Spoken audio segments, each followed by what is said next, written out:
윤석열 대통령이 정치개혁의 한 방법으로 국회 선거제도를 개혁해야 되겠다는 화두를 던졌습니다. 윤 대통령은 현행의 소선거구제, 한 선거구에서 한 명씩 뽑는 것을 2명 내지 4명으로 뽑는 이른바 중대 선거구제로 전환할 필요가 있다. 그래서 정치 양극화를 해소해야 되겠다라고 화두를 던졌고, 김진표 국회의장이 여기에 맞장구를 쳤고, 국회 내에 정치개혁 특위의 소위원장인 조혜진 의원도 그 위원들 전체가 선거제도 개혁에 동의하고 있다. 그래서 그 여론이 점차 확산되기 시작하였습니다. 우선 제 결론부터 말씀드리면, 국회는 개혁돼야 되고, 특히 선거구 제도는 현행 소선거구제, 한 선거구에서 한 명씩 뽑는 것 대신에 2명 내지 4명을 한 선거구에서 뽑는 중대 선거구제로 전환해야 된다. 그리고 현재 국회의원 300명을 200인으로 줄여야 된다. 현행 비례대표제는 폐지해야 된다. 우선 이 결론을 먼저 여러분들에게 말씀드리고, 이제 순차로 여러분들과 함께 생각해 보기로 하겠습니다. 이 소선거구제의 폐단이 지금 이 시점에 갑자기 분출한 것은 물론 아닙니다. 이게 우리의 헌정사를 되돌아켜 보면 1대 국회, 이걸 우리가 재헌국회라 그러죠. 재헌국회에서 8대 국회까지는 소선거구제였습니다. 9대, 10대, 11대, 12대 4번을 한 선거구에서 2명씩 뽑는 선거구였다가 13대부터 21대까지 지금 9번을 이렇게 소선거구제로 한 선거구에서 한 사람씩 뽑는 선거구제가 시행되고, 지금 내년까지 36년째 이 제도가 유지되고 있습니다. 이 제도는 시초부터 이른바 삼김의 이 할거주의로 경상도 중심으로 김영삼당, 전라도 중심으로 김대중당, 충청도 중심으로 김종필당으로 지역 할거 구도로 출발하게 돼가지고, 이것이 종당에는 양당 체제로 이 정치 양극화를 불러일으켰고, 그것이 점차 변질돼가지고 이게 정치가 국회를 중심으로 패싸움으로 변질돼가 21대 국회에 들어와서는 이게 제1야당이 과반수 이상을 장악해가지고 3월 9일 대통령 선거를 전후해서 지금까지는 이게 이재명 방탄국회로, 이재명을 방탄하기 위해서는 노웅래 의원과 같은 파렴치 범죄, 이재명 대표가 받고 있는 혐의보다는 훨씬 가벼운 일이지만은 그를 보호하기 위해서 체포동의안도 부결해버리는, 그래야 이 국회 본연의 임무가 포기됐다. 이 방송을 통해서 아마 여러분 기억하실 것입니다. 제가 누누이 말씀드렸습니다만은 헌법에 국회라고만 되어 있는데 이게 국민대표자 회의의 줄임말입니다. 국회, 나라국 모일회, 그 자체는 의미가 없지요. 나라가 모인다니. 국민대표자 회의다. 이 에피소드를 옆길로 나가지만 한번 소개하겠습니다. 16대 국회의장을 지낸 분이 있습니다. 그래서 제가 어떤 인터뷰를 통해 가지고 국민대표자 회의가 국회라고 했더니 그 인터뷰 기사가 나오고 난 다음에 저에게 전화를 걸어 가지고, 내가 국회의장을 지냈지만 박 의원 때문에 국회가 국민대표자 회의라는 걸 알게 됐다. 그래서 서로 웃었습니다. 그래서 내가 점심 대접을 할 테니 한 수 배웠으니까 점심 같이 먹자고 해가 점심 얻어먹은 일이 있습니다. 그분은 이미 고인이 되셨습니다만, 국민대표자 회의입니다. 그런데 이게 이제 소선거구제에서 점차 패싸움, 양당 패싸움이 지나치다 보니까 지금 이 21대 국회 현재는 국민대표자 회의가 아니라 정당 대표자 회의로 변질됐다 하는 거 아마 여러분 동의하실 것입니다. 이게 무슨 국회입니까? 국민대표자 회의가 이 모양입니까? 방탄국회, 노웅래 옹호하고 이재명 옹호하고 정당 대표자 회의지요. 그게 정당 대표자 회의가 모여가 다수당이 뭐든지 마음대로 할 수 있는 걸로 변질시켰지 않습니까? 그것이 소선거구제에서 비롯된 것이다. 36년 지탱해 오고 있는 이게 34년째 이런 일이 벌어졌다. 그러면 어떻게 해야 되느냐? 그러니까 선거구제를 개편해야겠다 하는 소리가 나올 수밖에 없다. 내각 책임제 아래서 지금 21대 국회의 이런 민주당의 방탄행위, 무소불위한 그냥 정권을 짓누르고 자기들 마음대로 하고 대표 옹호하기 위해서 별짓을 다 하고 이런다면 내각 책임제 아래 같으면 이게 국회 해산감이고 대통령제 아래서도 국회 해산제도를 채택할 수 있는데 우리 헌법은 채택을 하지 않고 있습니다. 이 국회는 이 시점에서 내년 총선거를 할 게 아니라 지금 이 시점에서 해산해서 총선거를 해야 할 그러한 현상에까지 지금 도달해 있는데 헌법에 그 수단이 없기 때문에 결국 내년 총선거에서 국민의 심판을 받을 수밖에 없다. 저는 여러분들에게 이 말씀을 드리면서 현재 국회가 정당 대표자 회의로 전락했고 그것이 소선거구제의 폐단에서 비롯됐다. 이런 말씀을 드리는데 소선거구제를 그대로 유지하더라도 이 국회가 국민대표자 회의의 본질의 임무와 기능에 부합하기 위해서 헌법 46조를 국회의원들이 지킨다고 한다면 굳이 선거구제 개편할 필요가 저는 없다고 생각합니다. 헌법 46조 제가 누누이 말씀드린 바가 있죠. 어떻게 되어 있느냐? 국회의원은 국가 이익을 우선하여 양심에 따라 직무를 행한다. 국익 우선 양심 직무. 그 정당 소속이라 하더라도 그 정당의 국민과의 큰 약속, 그 테두리는 지켜주지만은 그 외에 무슨 체포동의안이 온다. 뭐 이재명 대표라도 국회의원으로서 체포동의안 온다 하면 그것이 발음시범이고 구속사유가 있다고 생각하면 그 소속 국회의원이라도 거기에 체포에 동의해주는 그리고 어떤 법안이라 하더라도 그것이 내 소신에 맞지 않으면 당론과는 관계없이 당의 큰 공약이 아니라고 한다면 당론과 관계없이 자기 소신껏 자율투표를 할 수 있다. 요 전통이 확립돼 그래서 헌법 46조가 잘 지켜지고 있다. 이러면 소선거구제면 어떻고 중대선거구제면 어떠냐 이 말입니다. 그런데 그게 안 되고 있다. 그 소선거구제 아래서 완전히 편가름이 되고 싸움판이 되고 그리고 헌법 46조도 안 지켜지고 있다. 그러니까 선거구제를 개편해가지고 국회의원들이 46조를 지키는 방향으로 유도하고 그래야 편싸움, 패싸움을 완화시키고 하는 방법이 있다고 한다면 결국 그것은 선거구제를 개편할 수밖에 없다.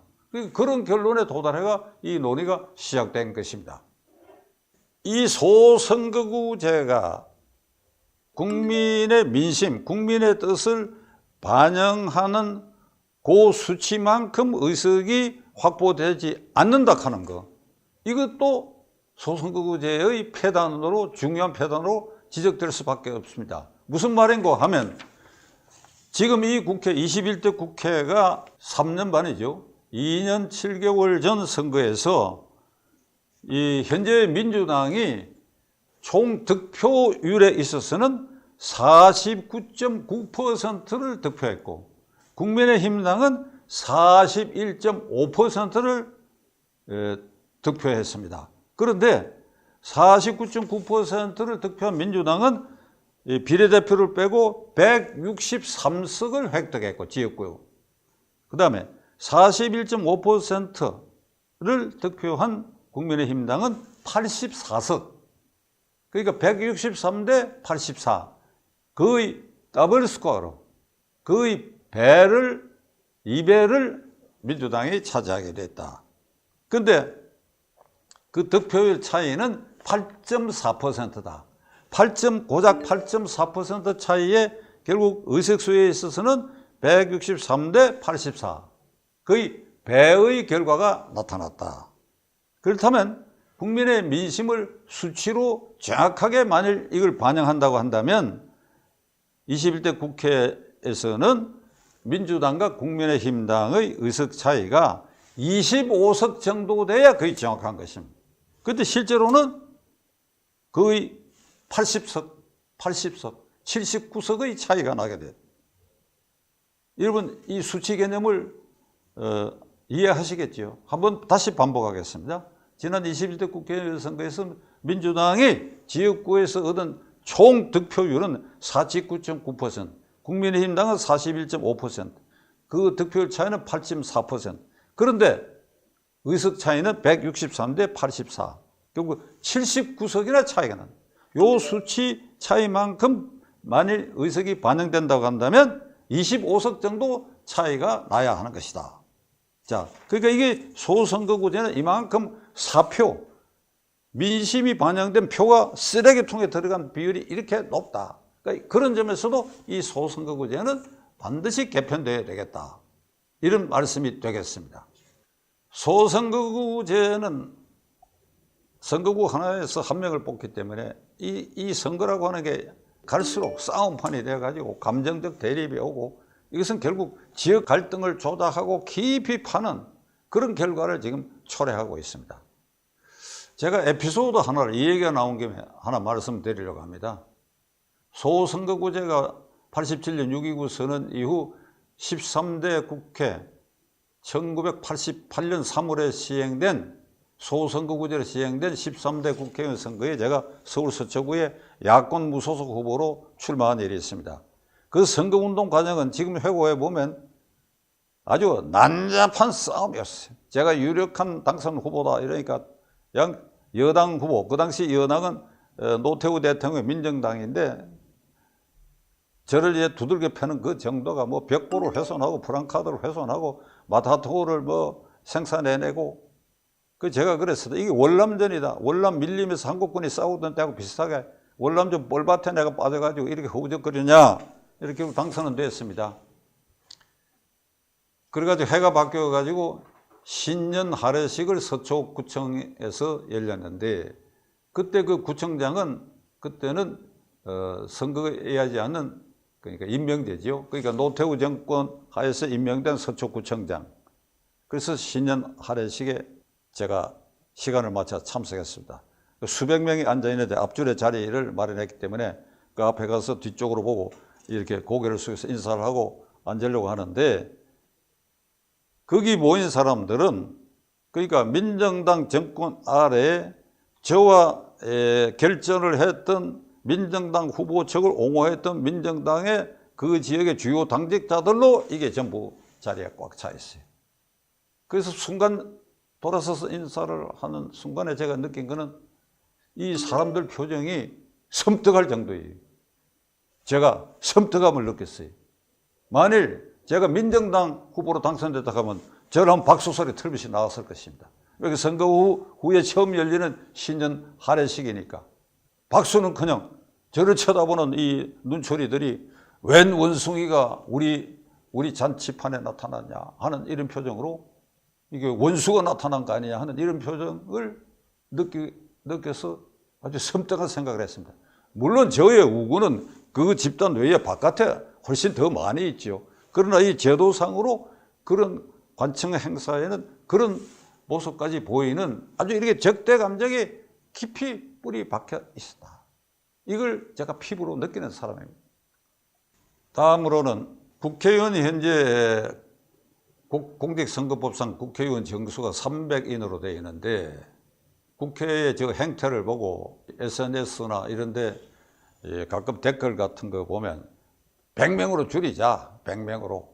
그래 어떤 군소정당에서는 총선거나 대통령 선거 때도 국회의원 수를 100인으로 줄이자 이러면 아주 그게 감정적 호응이 많아요. 저도 100인으로 줄이고 싶어요.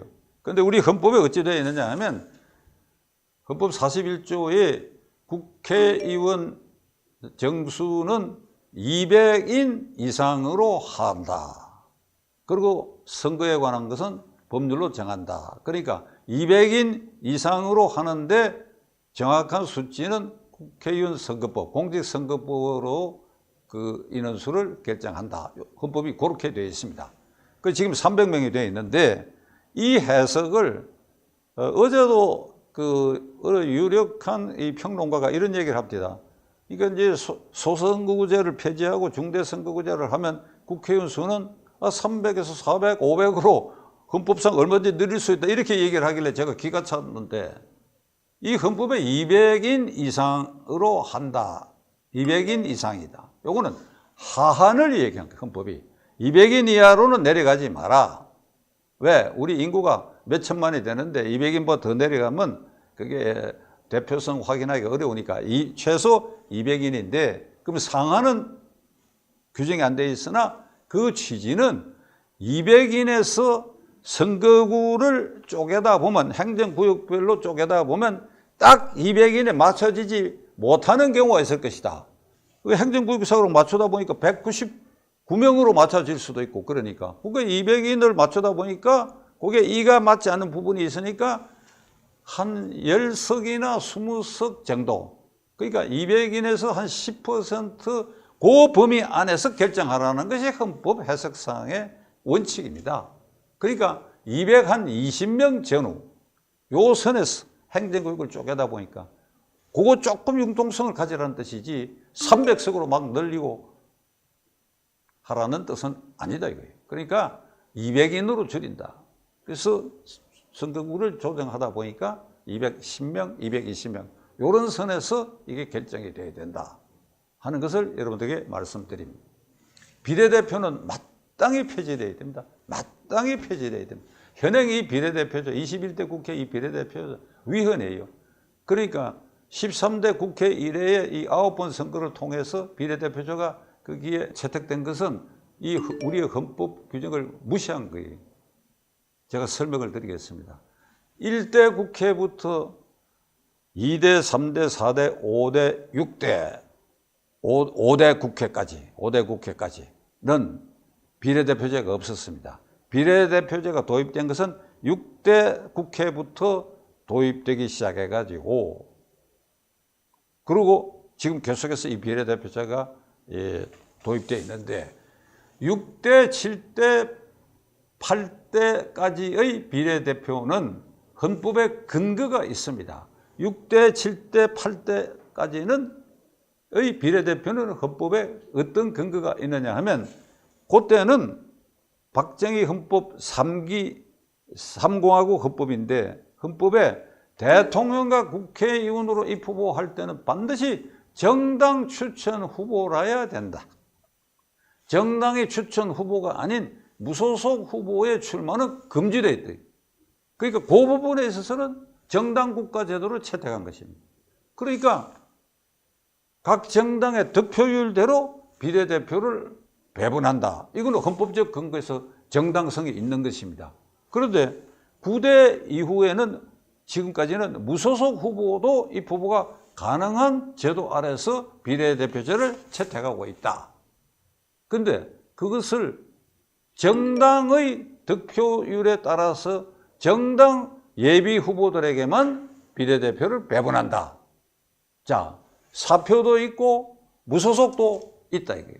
그러면 가령 무소속의 경우에 무소속 구락부라는 게 형성해야 된다. 그래서 무소속에 던져진 표도 무소속 후보끼리 모여가 우리도 비례대표를 이렇게 내세운다 하는 제도를 만들면 합헌이 될지 모르겠지만 이건 무시해버리고 반드시 정당 후보들 그리고 후보를 낸 정당의 득표율만 가지고 비례대표를 배분한다. 이건 명백히 위헌입니다.